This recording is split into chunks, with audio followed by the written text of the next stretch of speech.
Listen, my talk tonight is really about the ahas of an unlikely executive. I'm the least likely person to be standing in front of you today talking about the topic we're getting ready to talk about. I don't have an MBA, I don't have a PhD, and I don't have an MD. And so I have an MBA, but it's more Bible than anything, as I tell people. And I grew up, and I'm going to tell you a little bit about my story, how I ended up an entrepreneur. I didn't set out to do that.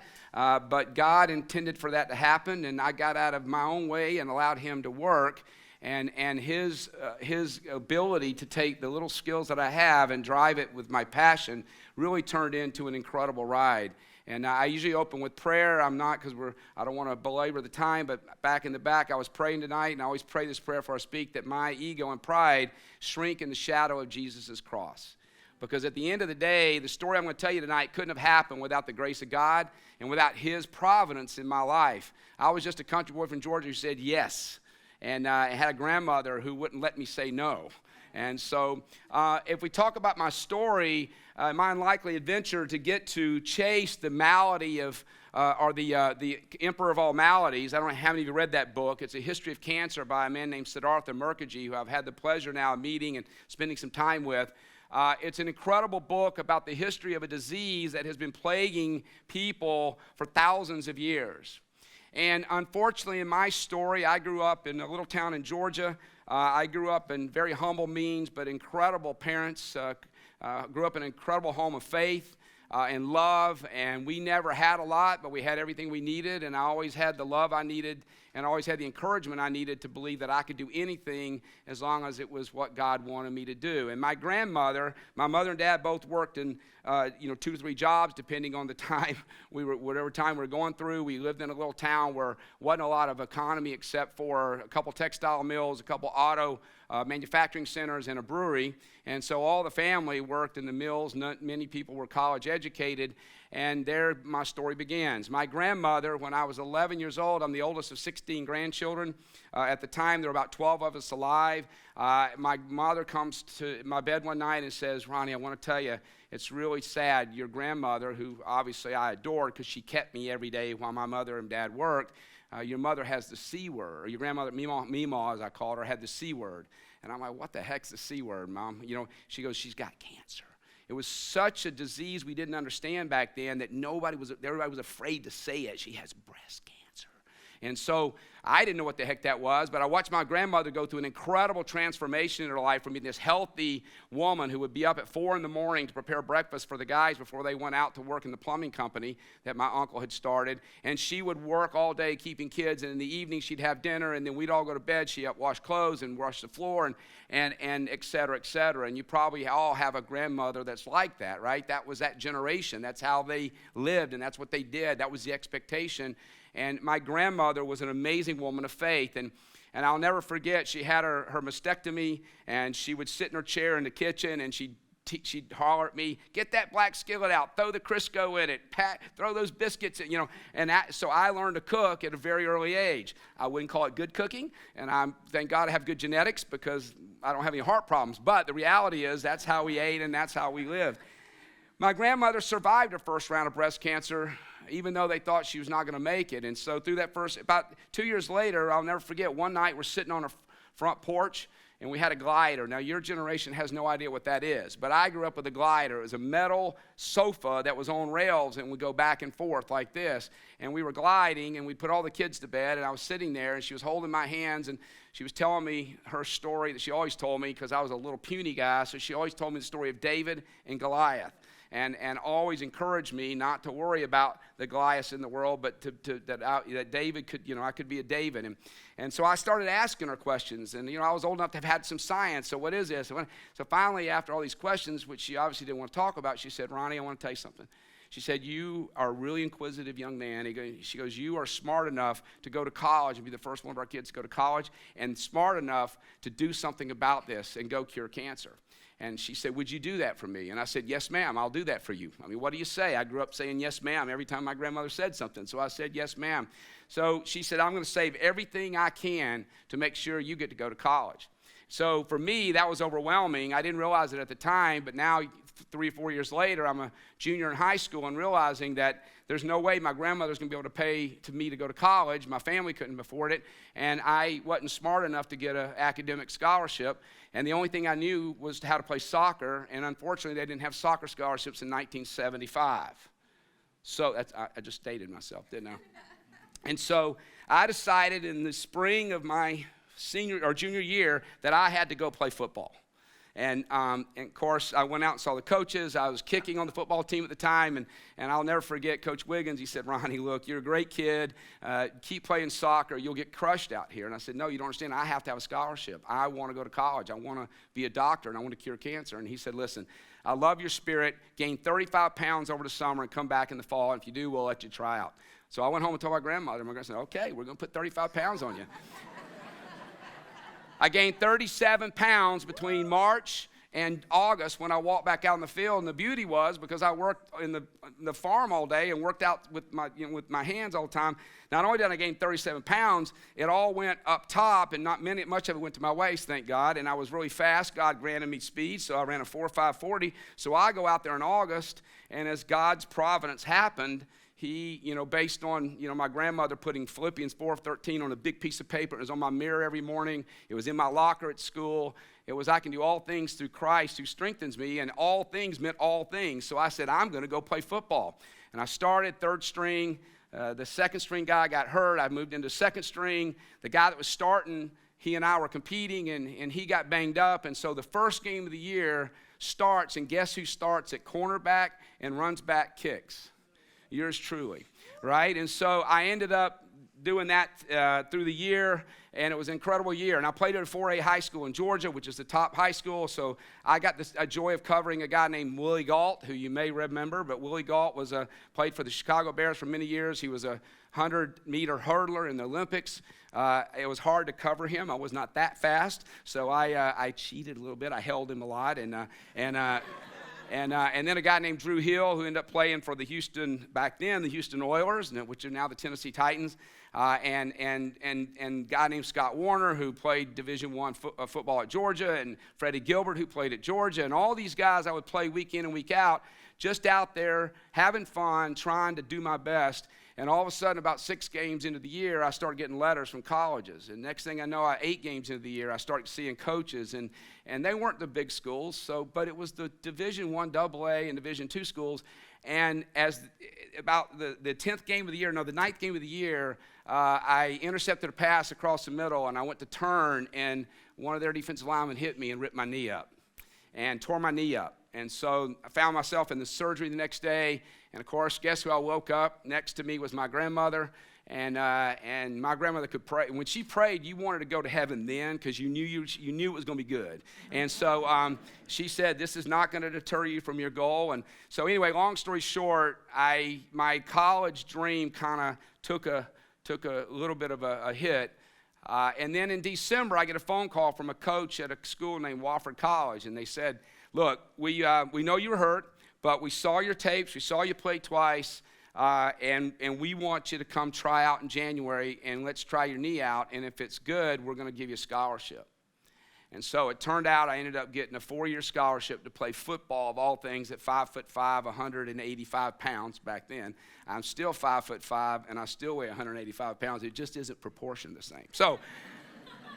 So my story is this. God ordained an opportunity for me to get a college education, to get in. I was pre-med, biology, chemistry, got into med school, went to med school, worked my way through my first clinic, passed out at the first sight of bleeder I had in the emergency room, and realized, this is not what I'm supposed to be doing. So I said, what am I supposed to be doing, God? So then I said, okay, I'll go and I'll research. I'm going to be a researcher. So I went on the PhD side, went to Medical University of South Carolina, trained under one of the great PhDs in the world of toxicology and at the time, chemotherapy, development of new chemotherapeutic agents. And I got in the lab, and I'm there with 5,000 mice. I named most of them, and I homogenized rat kidneys and livers every day to look for drug toxicity and realized this is not what God wanted me to do.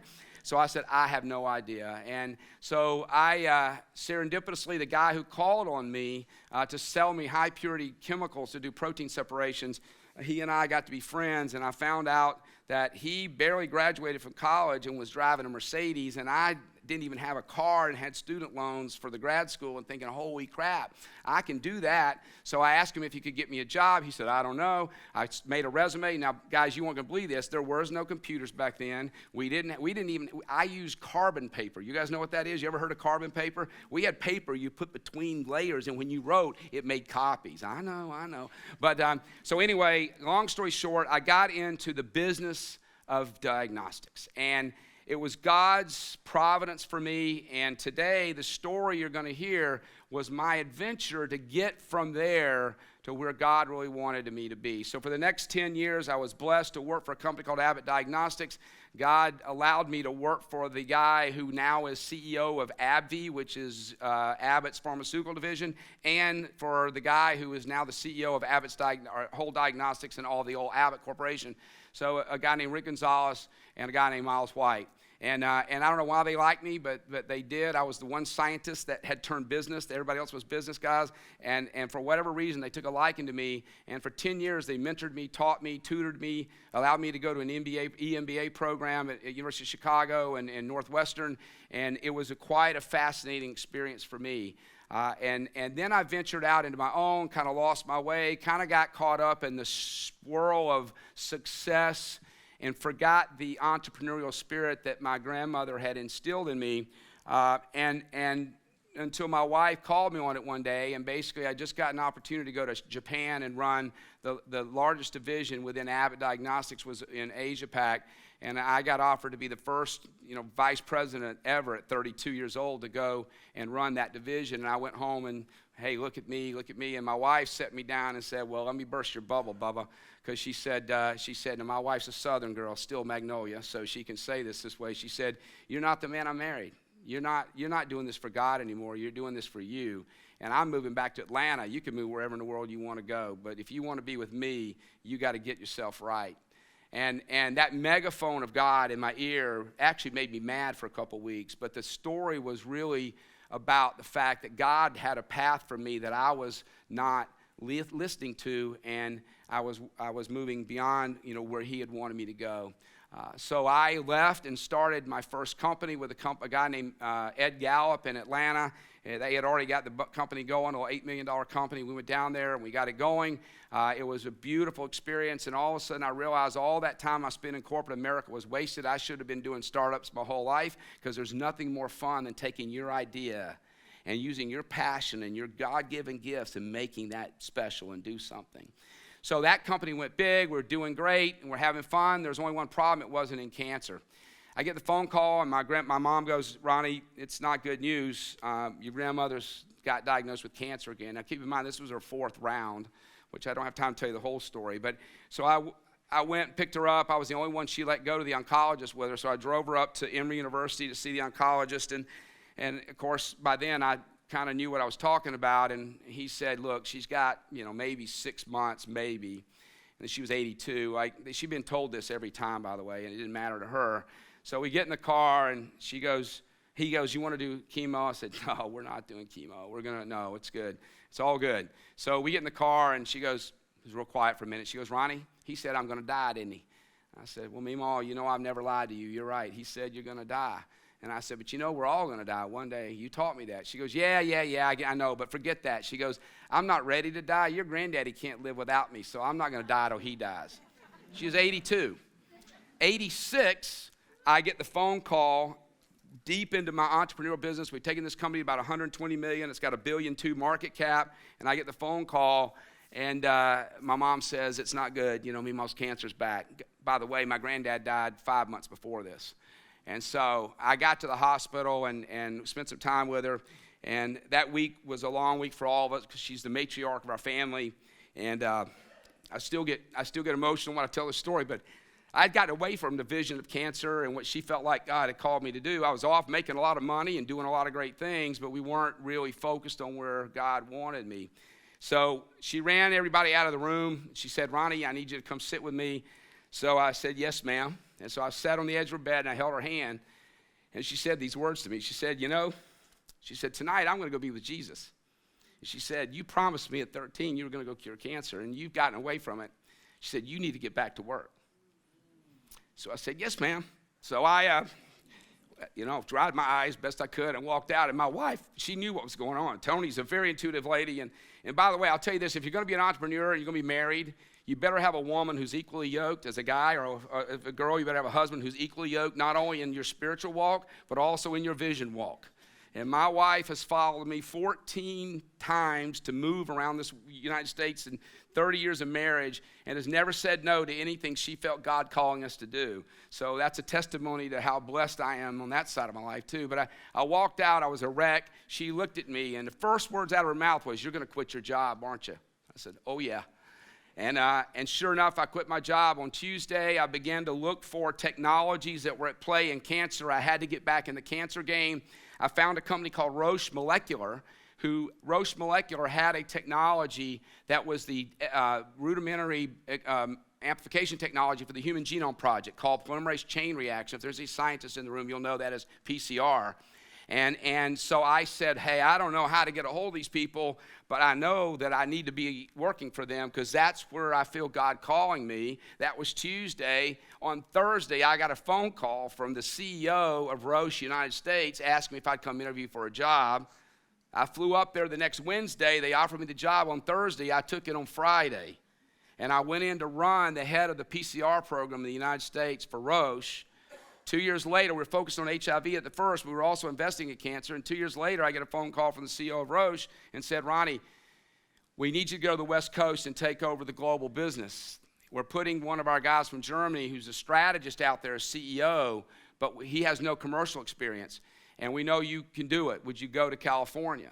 Now, keep in mind, I'd never been much west of the Mississippi and north of the Big Chicken in Georgia. So I'm like, where the heck is California? I know it's over there.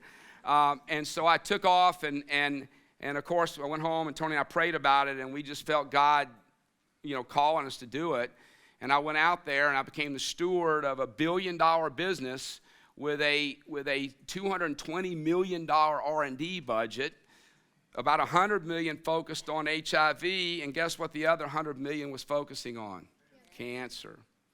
And so by saying yes to God's call and not even knowing what that next step could be, I ended up as the steward of a $1 billion business for the largest molecular diagnostics company in the world, who were actually investing in trying to build out the next generation of molecular technologies in cancer. And so fast forward a couple years, and life was good, growth was good, but all of a sudden I get a call from Basel, and they said, Ronnie, we're not gonna continue in cancer.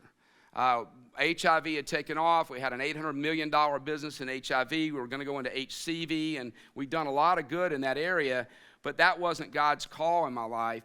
And we had looked at buying a little breast cancer company in Southern California that had a technology that was bankrupt, but it was a digital microscope that had the ability to take slices of breast cancer tissue, and by laying down certain molecular probes, we could amplify those under the microscope, and then using very sophisticated algorithms, which came from the Ronald Reagan Star Wars program, think about that we applied to this technology to quantify and localize proteins in cells. And what did that do? That allowed us to identify women with breast cancer that would respond to 2 of the new targeted drugs. The problem with it, the instrument was $300,000, and the analytics were very expensive, and the place where most women enter the system is not in the MD Andersons, the USCs, etc. It's in these communities where my grandmother lived, and they don't get access to those advanced diagnostic tools. So they offered, when we told them we aren't going to buy the company, Roche, we were looking at buying it, and we decided not to buy it, the head of the venture called me and said, look, we've put $65 million in, it's bankrupt. It's public, but it's bankrupt.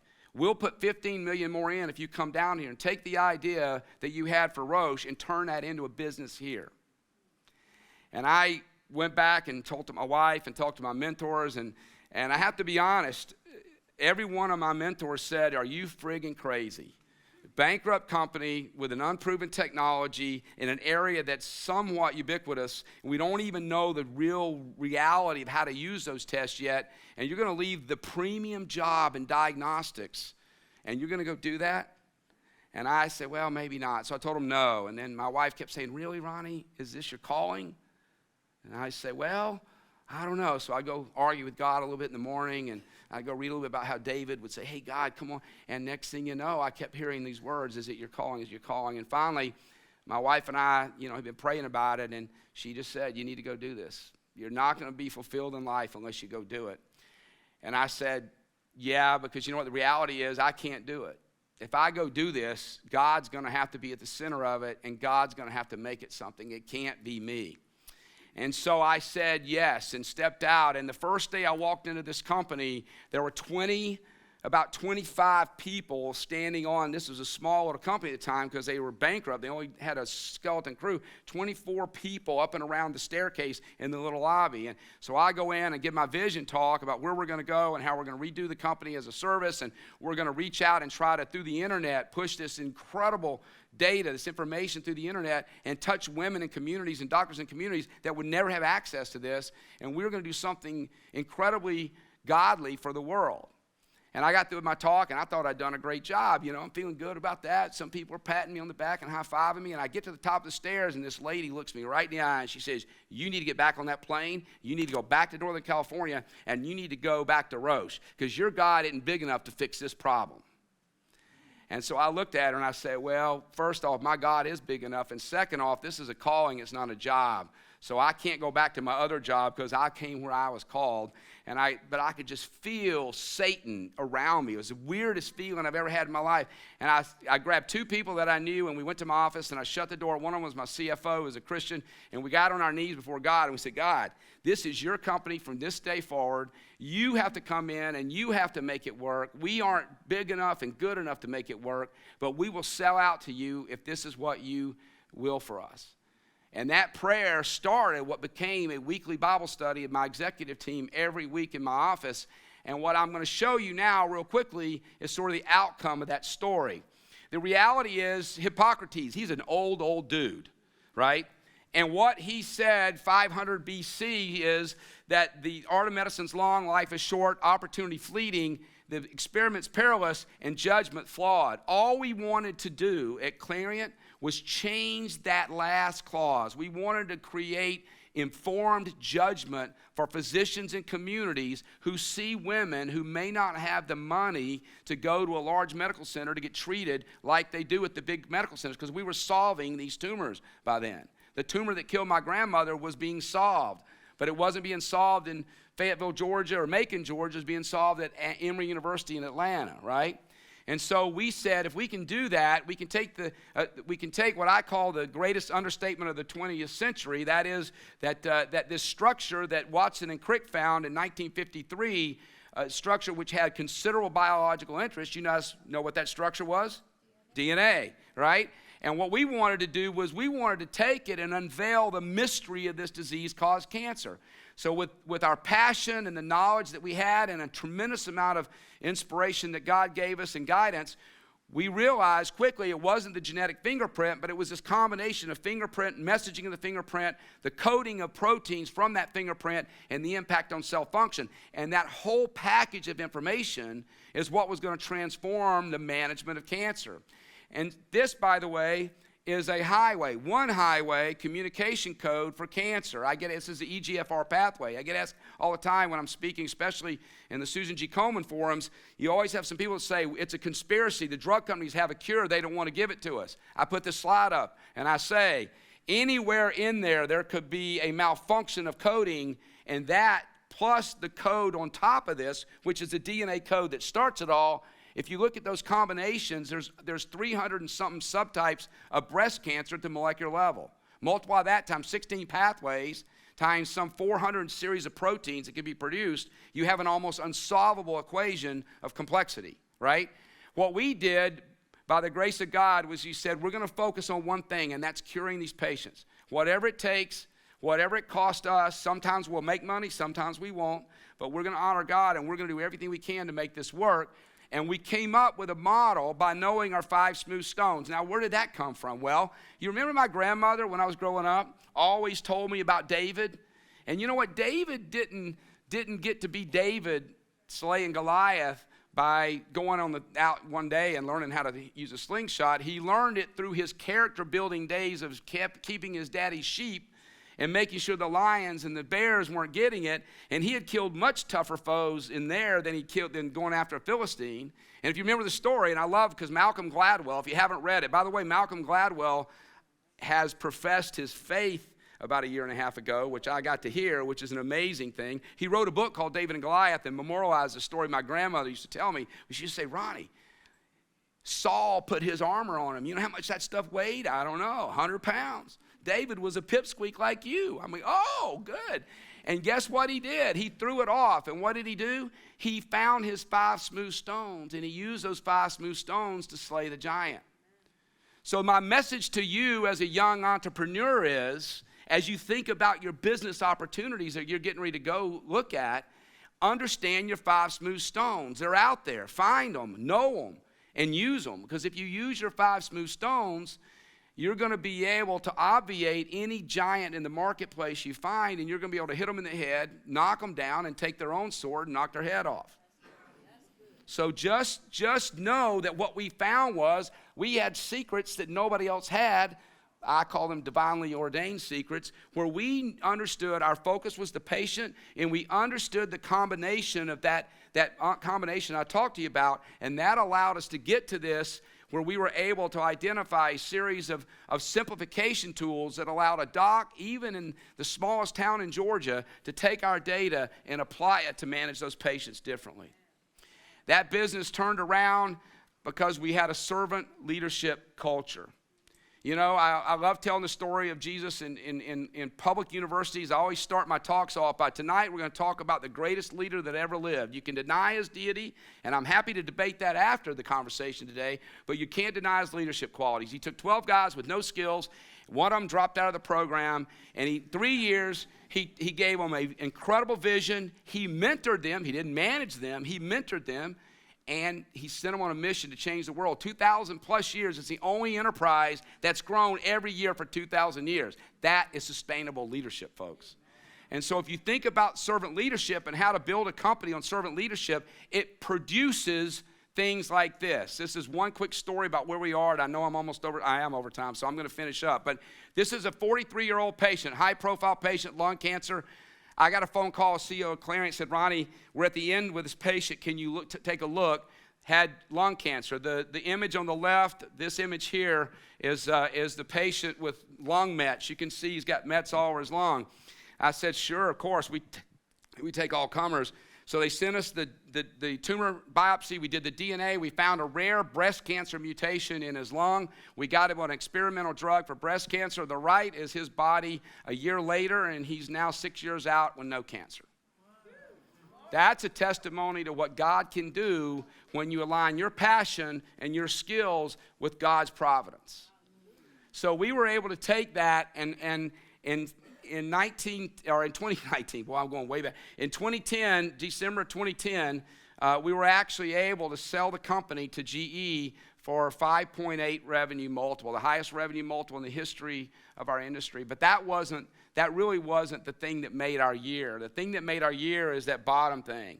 We had created a company that sole focus was on the patient and honoring God, and we were public. So, and I never had a complaint about me preaching to people in public in our meetings as employees. No one ever complained. No one ever complained because I said we're going to go pray for people. No one complained because the management team had Bible study every Monday morning, and we weren't shy about it. No one complained because we had Bible studies twice a week in the mornings. No one complained. You know why? Because God had a protective hedge around that company. And I look at it today, and I look back on it, and when I got that phone call on May 7th from Jeff Immelt, the chairman of GE, I tell this story, and you guys heard if you were here last time. I was in a staff meeting, and my CFO's assistant knocks on the door, and she sticks her head, and she says, Ronnie, Jeff Immelt's on the phone for you. And I go, I don't know Jeff Immelt.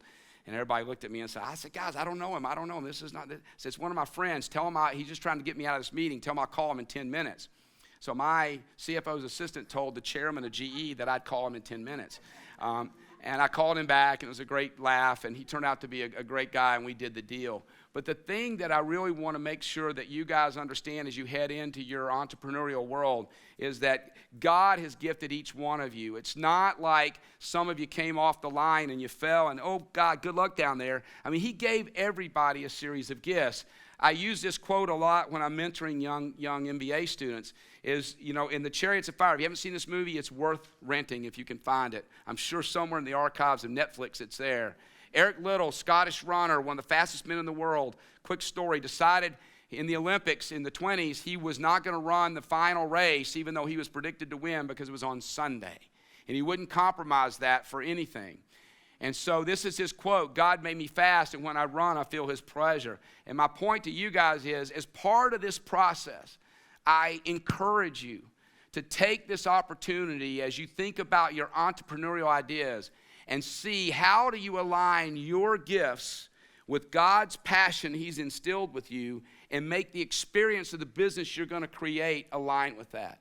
Because if you do that, you will never have to work a day in your life. Because if you align your passion, God's given you a passion. You got to find it. And don't stop till you find it. Because when you find it and you align your experiences behind that, you never have to work a day in your life. I don't work. I get to go do what I love doing, helping patients with cancer have hope. And I tell you, you will find it in this entrepreneurial opportunity, and you'll have the opportunity to ask yourself, God made me what? What is it he made you? Where are your gifts? And when you do it, do you feel God's pleasure? And my sort of closing comments to you, don't stop in your path in life until you find that calling. Because no matter what you do, you're working for God's economy, not man's economy. I have 3 kids of my own. I have 26 and a 22 and a 17, and all of them are different, and they're all chasing their own dreams. And I know this. I tell them all the time, it doesn't matter what you do. I happen to have been called into the world of cancer, and it's been an awesome experience for me. But you don't have to be in that space to honor God.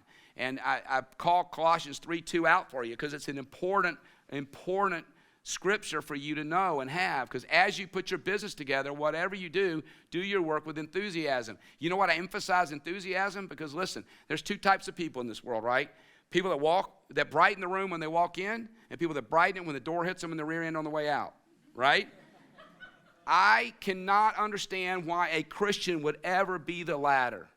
When you got a God who loves us enough that created this universe that's 91 and growing billion years wide, and yet the psalmist says he holds it between his thumb and his forefinger. That big old God wants to have a relationship with you, and because it was too hard, he sent his son to die on a cross? Really? And you don't want to be excited and enthusiastic about that? How can you not be? So don't be that person that's scrunching around and, I don't want to go to that meeting, I don't want to go to that meeting. No, honor God, because it's him you're serving, and it's his economy we're playing into. And if everybody in this room goes out of this university and starts a company with these principles, revival will happen in the United States, and all the things we're fighting in Congress and Washington, D.C. today go away when we have a wave of revival from the next generation of business entrepreneurs. We hope you enjoyed this message. Biola University offers a variety of biblically centered degree programs, ranging from business to ministry to the arts and sciences. Learn more at biola.edu.